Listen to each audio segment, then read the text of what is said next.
Olá, bom dia, meus amores, tudo bem?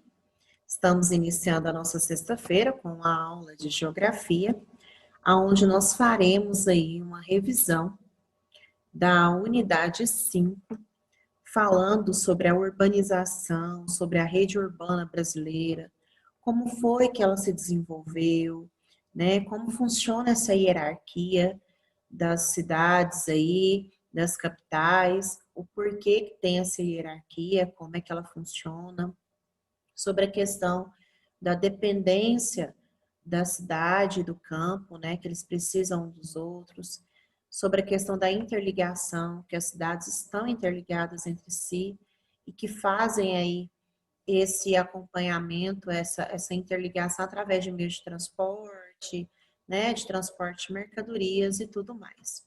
Bom, nós vamos começar aí, então, falando sobre essa rede urbana brasileira, a estrutura, essa hierarquia e esses problemas enfrentados aí na rede urbana. Crescimento urbano, tá? O que é esse crescimento urbano?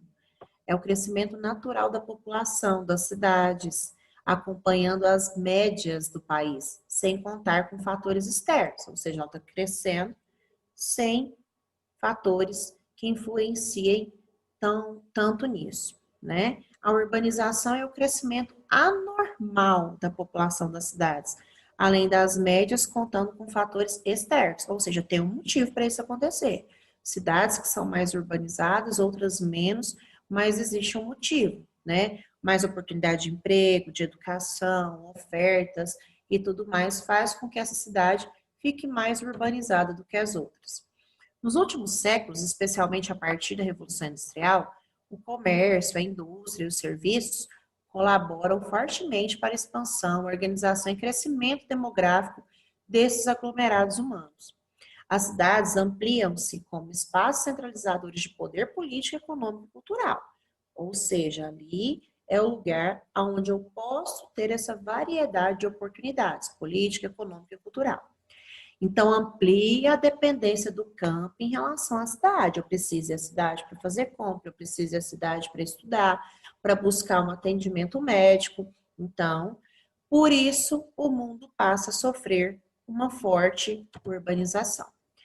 Consequentemente, o mundo sofre e o nosso país também. Urbanização brasileira. Bom, nós vamos falar primeiramente da conurbação. O que é essa conurbação? É o fenômeno de junção da mancha urbana de duas ou mais cidades por causa do grande crescimento horizontal, né? Ela está crescendo muito em extensão. A conurbação de várias cidades pode formar uma região metropolitana. A cidade de São Paulo é uma cidade conurbada. Por quê? Porque ela tinha outras cidades pequenas, distritos, que foram se juntando uns aos outros. Aqui nesse mapinha nós podemos observar, tá vendo aqui, ó, Santo André, São Caetano do Sul, Diadema, eram distritos que foram entrando para dentro mesmo de São Paulo. Por isso que falamos que ela é uma cidade conurbada, né? Olha só aqui. Então, nós temos vários distritos aqui, ó, que a tia Grazi está mostrando para vocês, que acabaram se juntando à cidade de São Paulo, se tornando aí uma cidade conurbada, ok? Metrópole brasileira. O crescimento das regiões metropolitanas de São Paulo e do Rio de Janeiro nas últimas décadas, assim como de cidades de porte médio localizadas na região do Vale do Rio Paraíba do Sul, entre a metrópole paulista e a carioca, vem dando origem à primeira megalópole brasileira. Né? Essa é uma informação atual. Também fazem parte dessa área densamente povoada as regiões metropolitanas da Baixada Santista e de Campinas, em São Paulo. Tá? Então, aqui a gente vê no mapa que elas estão quase interligando, né? Pegando aí cidades de São Paulo, do Rio de Janeiro, umas próximas às outras, fazendo essa interligação, que estão aí dando essa origem à megalópole brasileira, né? Maior do que uma metrópole. Então, nós temos aí essa área de amarelo formando aí a megalópole, tá? Que, inclusive, é uma informação a mais que a tia Grazi está passando para vocês, tá? Então, a gente vê aí, né, esses pontinhos, onde tem vários distritos aí dentro da cidade de São Paulo e também no Rio de Janeiro, nesses estados, e estão se aproximando uns dos outros, fazendo com que essa divisão territorial não exista, né? Porque estão se juntando e transformando essa megalópole. A partir dos anos de 1940, o que aconteceu? Houve a industrialização, houve a concentração fundiária, modernização do campo e péssimas condições de vida no campo. Fez com que isso aumentasse a busca pela cidade. A industrialização abriu portas para o emprego, oportunidades. As pessoas saíam do campo e iam para a cidade em busca disso. Esses fatores são importantes para determinar essa forte urbanização no país. Como é que foi esse processo? Esse processo ele é recente, ele não é um processo antigo. Foi muito rápido, foi muito acelerado, teve uma forte concentração em alguns estados, formação de grandes complexos urbanos, como São Paulo, Rio de Janeiro, e a pequena aplicação de planejamento. Por que pequena aplicação de planejamento? Porque a maioria das cidades não foram planejadas, elas surgiram por acaso, né? Foram surgindo, foram crescendo, foram ampliando, vieram indústrias e ela foi crescendo de forma desordenada. E hoje a gente enfrenta os problemas, né, de ter essas cidades aí com tanta urbanização, porque daí vem os problemas que nós enfrentamos. Olha só esse gráfico aí, gente. Nós podemos observar que a rede rural só caiu, né, de 1940 até o ano 2000. E a zona urbana só cresceu. Teve um aumento muito grande aí das pessoas. Aqui também mais um gráfico, né, da queda da zona rural em azul e o aumento da zona urbana em vermelho, tá? Essas características não permitem que as cidades possam absorver todo o contingente populacional, desencadeando sérios problemas de ordem ambientais, infraestruturais e sociais, marginalizando grandes parcelas da sociedade. Nós temos vários problemas, poluição, né? Nós temos aí as favelas, né? Temos aí a questão do congestionamento, a falta de transporte público. São vários problemas. Não temos rede de esgoto para todo mundo, não temos saneamento básico para todo mundo. Então, são problemas que nós enfrentamos por conta dessa urbanização de forma tão rápida, tá? Agora nós vamos falar sobre essa hierarquia urbana. Por quê? Porque tem cidades que são mais importantes do que outras, devido à necessidade que cidades próximas têm em relação a essa cidade, que é chamada aí de grande metrópole, né, ou metrópole também nacional. Então existe uma hierarquia. Existem as cidades que são mais importantes devido às outras necessitarem mais dos serviços dela ou de algo que ela oferece, e outras menos importantes porque não são tão desenvolvidas e estão ali mais dependentes ainda das outras. A rede urbana brasileira organiza-se a partir do modelo centro-periferia, que define uma hierarquia urbana determinada pelos aparelhos urbanos que cada cidade dispõe. Então, olha só, a tia Grazi colocou aqui para vocês observarem um gráfico. Metrópole global, tá? Que é a mesma coisa que grande metrópole nacional. Ou seja, todas essas outras metrópoles aqui dependem dela de alguma forma, tá? Então, metrópole global que é a mesma coisa de grande metrópole nacional. Depois a gente tem aqui a metrópole nacional, que depende dela, mas que também não deixa de ser importante. Aí a gente tem aqui a metrópole regional, ou também chamada de metrópole, que depende da metrópole nacional. E aí a gente tem aqui o centro regional, que depende da metrópole regional, certo? E a cidade local e a vila dependem também desse centro regional aqui, tanto é que o material nem trouxe a cidade local e a vila, trouxe só esses outros itens aqui, tá? Mas um depende do outro, porém algumas são mais importantes devido a essa disponibilidade aí de emprego, de indústria, de serviços e tudo mais, até economicamente, ok? Então essa metrópole global aqui, que aparece nesse gráficozinho que a tia Grazi colocou para vocês, é a grande metrópole nacional, certo? tá bom?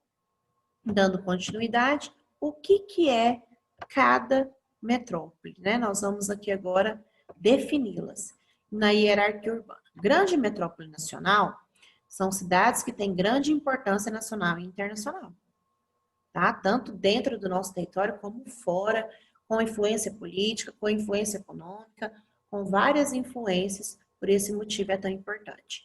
A metrópole nacional. Nós temos, voltando aqui, em grande metrópole nacional, nós temos um exemplo da cidade de São Paulo, né, que é uma grande metrópole nacional. Metrópole nacional, cidades com grande importância também, econômica e política no país. Porém, ela não tem tanta influência quanto a grande metrópole nacional. Um exemplo de metrópole nacional são Rio de Janeiro e Brasília. Metrópoles são cidades de elevado desenvolvimento urbano, tá bom? Espalhadas por todo o território brasileiro. Tem várias aí cidades que têm um elevado desenvolvimento urbano, espalhadas no nosso país e que têm uma certa importância. Capital regional são as capitais de cada estado, que servem como referência para seus estados. Por exemplo, Goiás, Goiânia, né? Então, isso são capitais regionais, ok? Rede urbana, algumas coisas que a gente tem que lembrar. As cidades se relacionam umas com as outras por meio de fluxos de transportes, pessoas, mercadorias e informações, formando as redes urbanas. O crescimento vertical corresponde ao aumento da quantidade de edifícios, inclusive de arranha-céus, tá? O horizontal não. O horizontal é em extensão territorial mesmo. Já o vertical é pela quantidade de edifícios e de arranha-céus. As cidades se relacionam umas com as outras por meio de fluxos de transportes, pessoas, mercadorias e informações formando as redes urbanas. Então, tem essa relação aí, né? Tem esse fluxo. Importante, o que vem acontecendo nos últimos anos, que é uma informação adicional que a Tia Graça também colocou aí para vocês. Bom, nós estamos tendo uma forte urbanização de cidades de porte médio, sobretudo o centro-sul, que funcionam como polos de atração, inclusive em relação aos grandes centros, tá bom?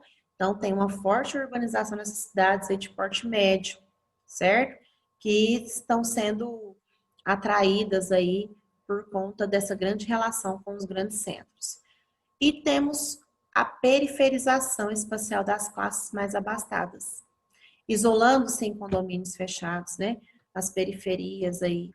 Então, a gente tem esse problema também, que ainda é um problema atual. Então, vamos lá, crianças. Nós vamos fazer aí uma revisão da unidade 6, tá? Transformações dos meios de transporte e de comunicação. Nós sabemos o quanto é importante esse desenvolvimento tecnológico das ferramentas que nós utilizamos hoje em relação à tecnologia e aos meios de transporte. É graças a ele que teve esse avanço grande, enorme aí da urbanização, né, das cidades, do mundo, de tudo isso. Então, os meios de transporte, os meios de comunicação facilitaram demais a vida das pessoas, né? Tanto para se locomover, quanto para ter mercadorias. Hoje a gente precisa de alguma coisa, eu posso pedir via internet, né? Oi, Manu. Ô tia, lembra quando você tinha pausado o vídeo? O meu tá desse jeito, eu não conseguindo ver os slides. Não, é porque a tia Grazi saiu dele agora. Espera um pouquinho que eu vou voltar, tá? Então, agora a tia Grazi vai colocar aqui disponível os slides e ver se vai dar certo aí para você, tá, Manu? Deu certo? Sim, tia. Isso.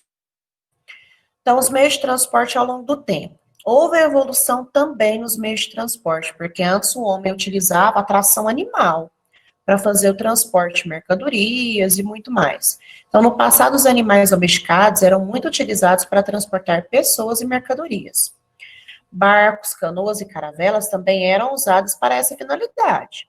Logo depois, surgiu a máquina a vapor, que já ajudou nesse processo de transporte de mercadorias, auxiliando também na velocidade, porque antes barcos, canoas e caravelas demoravam também para fazer esse transporte.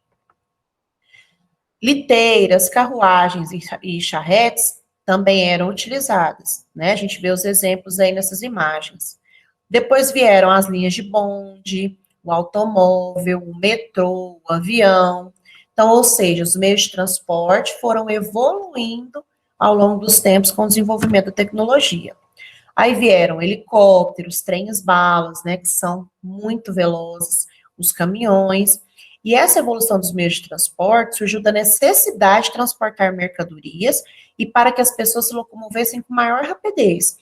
Às vezes, tinham muitas mercadorias que, por conta do tempo que ela demorava para chegar ao local que ela precisava estar, perdiam, tinham que jogar fora. Então, as pessoas precisavam de um transporte mais eficaz, né? Porém, a evolução desses meios de transportes trouxeram alguns problemas: poluição, congestionamento e plataformas do metrô lotadas. Por quê? Houve um avanço desses meios de transportes, as pessoas cada vez mais adquiriram, só que o local onde elas viviam não comportava esse tanto de meio de transporte. E vieram os problemas, né? Fora a poluição, que são os gases poluentes que os carros e outros meios de transportes emitem. Então, as ciclovias hoje são uma alternativa para o deslocamento nas grandes cidades brasileiras. Então, muitas cidades já estão colocando aí esse acesso das ciclovias para diminuir um pouco esse impacto ambiental que esses meios de transportes trouxeram aí para o meio ambiente. Então, os transportes e as atividades econômicas no Brasil, eles podem ser ferroviários, que são as ferrovias, rodoviários, que são aqueles que utilizam a rodovia, né?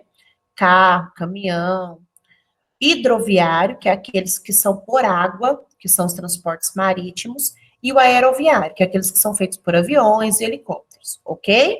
Então, nós temos aí esses tipos de meios de transporte. Então, eu posso fazer transporte de mercadorias ou de pessoas através da água, do ar, né? Através das linhas ferroviárias, tá bom?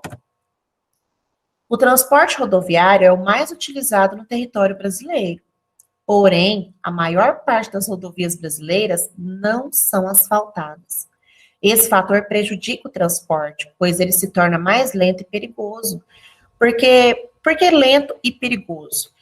Quando a rodovia não é asfaltada, ela tem muitos buracos, atola, perde mercadoria. Quando atola, o caminhão pode tombar e assim por diante. Às vezes a pessoa fica atolada ali por dias. Tem lugares no Brasil onde as pessoas ficam atoladas por dias esperando um socorro. Então, nós temos ainda esses problemas em relação às rodovias. O transporte realizado por meio das ferrovias é o segundo mais utilizado no Brasil. Então, o mais utilizado é o rodoviário, pelas rodovias, e depois o ferroviário. Os rios brasileiros também são muito utilizados para transporte de mercadorias. Agora, que nós já falamos sobre os meios de transporte, né? Nós vamos falar agora sobre os meios de comunicação, sobre a evolução dos meios de comunicação. Em relação aos meios de transporte, alguém tem alguma pergunta? Não? Tá tudo bem? Sim? Se tiver alguma pergunta, pode falar, tá bom? Qual é o meio de transporte mais utilizado no Brasil? O carro, né, tia? Tá, mas e aí? Ferrovia, rodovia? Rodoviário. Rodovia. Rodoviário. Isso mesmo, ferroviário é o segundo maior, né? Tá bom? E por que as pessoas utilizam esses meios de transporte? Para quê? Para sair de um lugar para o outro. Para se locomover com mais velocidade. Isso, para se locomover com maior velocidade. Muito bem, Maria Augusta. E para transportar o quê? Mercadoria. Mercadorias, né? Mercadorias, pessoas, né? Nós precisamos dos meios de transporte. Nós estamos aí vivendo uma situação de pandemia, né? Aonde respiradores, medicamentos tiveram que vir de outros países. Já pensou se nós não tivéssemos transportes eficazes que trouxessem esse material com rapidez, como é que seria? né? Olha só quantos meios de transporte são importantes.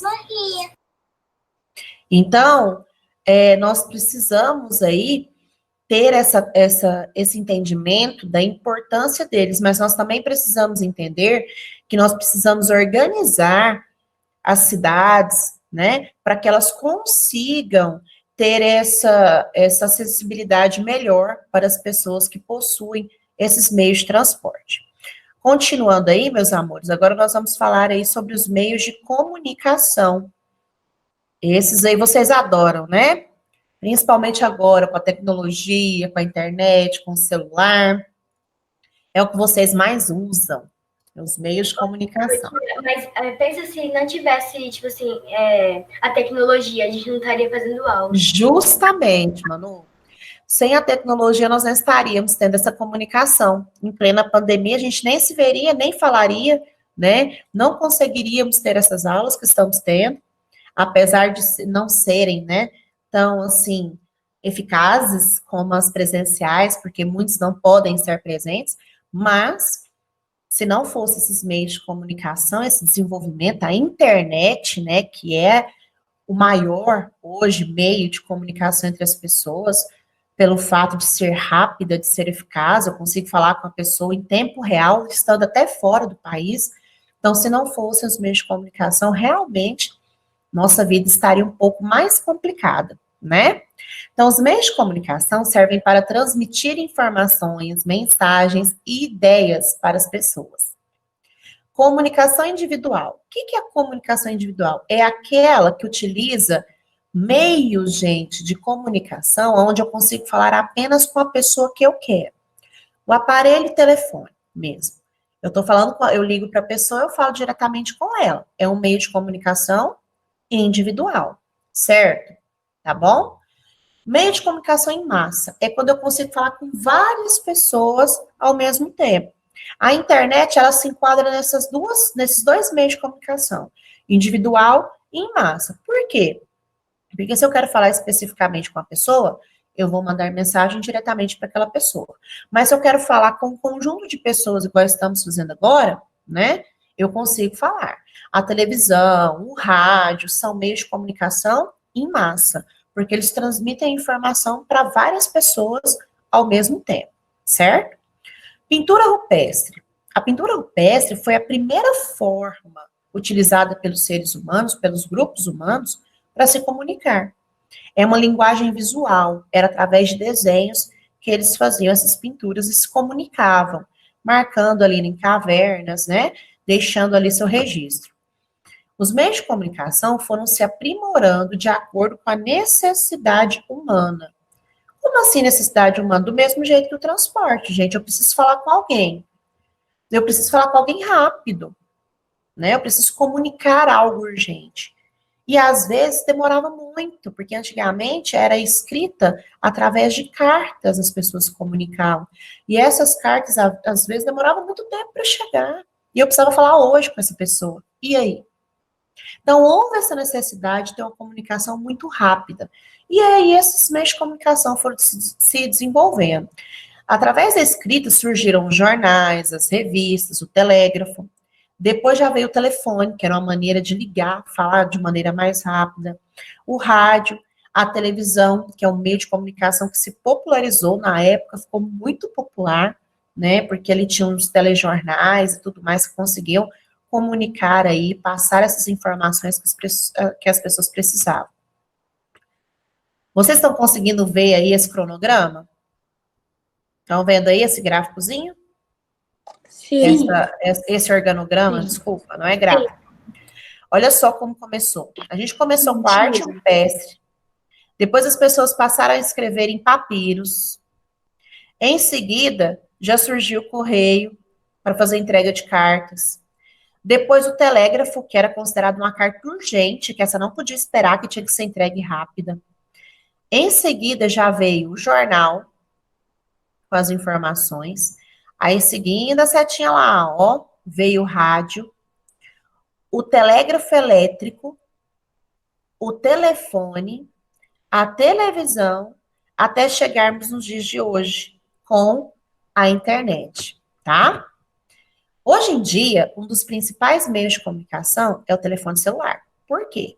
Porque dentro do telefone celular eu consigo enviar e-mail, conversar no WhatsApp, fazer ligações. Então, eu consigo fazer várias coisas através de um aparelho. O surgimento da internet provocou uma nova transformação nos meios de comunicação e nas nossas vidas. Os atuais meios de comunicação são de grande importância para a economia. Muitas empresas utilizam transmissões de rádio e TV para fazer propaganda e vender seus produtos. Tanto é que hoje, o que é moda hoje? Ser digital influencer. Por quê que isso acontece? Por causa da internet. Muitas empresas fazem parcerias com pessoas para elas poderem fazer propaganda dos seus produtos. Não é verdade? Vocês já viram aí a quantidade de digital influencer que nós temos aqui na nossa cidade? Na nossa cidade mesmo tem muitos. Muitas pessoas que trabalham com isso, é digital influencer. Fazem propaganda dos produtos das pessoas através da internet.